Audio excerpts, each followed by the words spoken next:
दही कढ़ी, दाल फ्राई, बटाटा, वटाणा, चना मसाला, सेव टामेटा, सेव डુંગળી, દહીંનું રાઈસ. અને તમારું સ્પેશિયલ છે અમારું સ્પેશિયલ છે મિક્સ સબ્જી છે, દહીંનું રાઈસ અને સેવ ટામેટા. તમને શું દેખવા મળ્યું? સેવ ટામેટા બીજું સબ્જીમાં સૂકી ભાજી આપી ફાઈવ સુધી બે વસ્તુ આપી અને છાશ આપી હા છાશ આપી રોટલી આપી દો અને પાપડ આ પાપડ છે, સલાડ આપી દો. ગાય સર્કલની બાજુમાં પાપડ આવો સૌ સાથે મળીને જોરદાર શુદ્ધ ગુજરાતી ભોજન આપે છે. તો દરેકને અહીંયા જમવા માટે હું આવ્યો.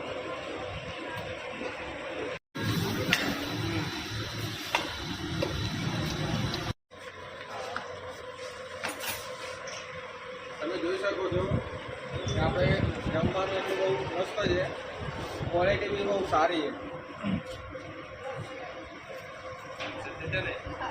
દેશી ગુજરાતી ઓર પાપડનો પ્રખ્યાત ગુજરાતી ક્યારેક આવો ત્યારે અહીંનું ભોજન સેવ કરો. ટામેટાનું ભોજન કરો તો મજા હશે અને સરસ મજાનું જમવાનું.